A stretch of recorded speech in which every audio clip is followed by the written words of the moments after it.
MLA Lasya Nanditha మృతి కేసులో కీలక విషయాలు వెలుగులోకి వచ్చాయి. యాక్సిడెంట్ జరిగిన టైంలో కారులోనే ఉన్న ఆకాష్ ప్రాణాలతో బయటపడగా అతని స్టేట్మెంట్ ను రికార్డ్ చేశారు పోలీసులు. అసలు ప్రమాదం ఎలా జరిగింది, ఎవరి తప్పు వల్ల జరిగింది అనే విషయాలు అడిగి తెలుసుకున్నారు.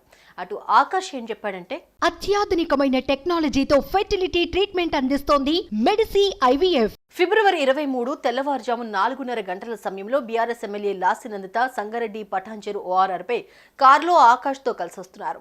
ఇద్దరు ముందు సీట్లోనే కూర్చున్నారు. అయితే ఎమ్మెల్యే ప్రాణాలు కోల్పోగా ఆకాష్ మాత్రం బయటపడ్డాడు. ఈ క్రమంలో ఆకాష్ ను మదీనాగూడలోని శ్రీకర ఆసుపత్రికి తరలించి చికిత్స అందిస్తూ ఉండగా స్పృహలోకి వచ్చిన ఆకాష్ స్టేట్మెంట్ రికార్డ్ చేశారు పోలీసులు.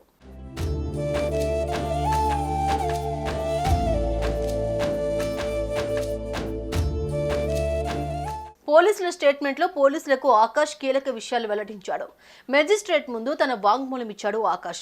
అసలు ప్రమాదం ఎలా జరిగిందో అర్థం అవ్వలేదని, ఆ సమయంలో మైండ్ అంతా బ్లాంక్ అయిపోయిందని చెప్పాడు. లాస్య ఆకలేస్తుంది అని చెప్పడంతో హోటల్స్ కోసం వెతుకుతూ వచ్చామని చెప్పాడు. అంతేకాదు, దర్గాకు వెళ్లిన వాళ్ళు హైదరాబాద్ చేరుకుని లాస్య కారులో ఉన్న తన అక్క కూతుర్ని ఇంకో కారులో ఎక్కించి ఫుడ్ కోసం మళ్లీ పటాన్చెరు వైపు బయలుదేరామన్నాడు.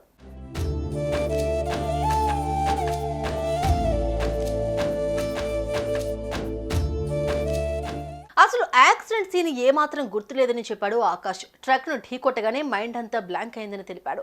కాగా ఈ ఘటనపై పటాన్చెరు డీఎస్పీ స్పందించారు. ఆకాష్ నిర్లక్ష్యం వల్ల ఈ ప్రమాదం జరిగిందన్నారు. ముందు వెళ్తున్న వాహనాన్ని ఢీకొట్టి కంట్రోల్ అవ్వలేక లెఫ్ట్ సైడ్ రైలింగ్ కి ఢీకొట్టారని అన్నారు.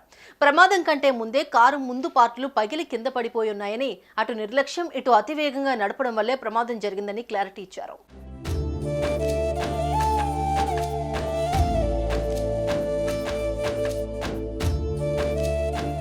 ప్రస్తుతం ఆకాష్ ప్రాణాపాయ స్థితి నుంచి తప్పించుకున్నాడు. అయితే ఆకాష్ ఆ మధ్యకాలంలోనే లాస్య వద్ద పిఏగా చేరాడు. ఆమె అపాయింట్మెంట్స్ అన్ని తానే చూసుకుంటున్నాడు. ఆకాష్ ఎంబీఏ చదవడంతో అతన్ని లాస్య పిఏగా చేర్చుకున్నారు. నల్గొండ యాక్సిడెంట్ అయిన తర్వాత ఆ డ్రైవర్ ను తీసేశారు. అప్పటి నుంచి లాస్య కారును ఆకాషే డ్రైవ్ చేస్తున్నాడు.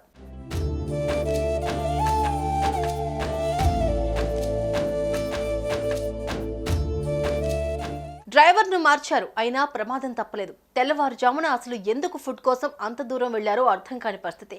ఈ కేసులో మరిన్ని వివరాలు తెలిస్తేనే క్లారిటీ వస్తుంది.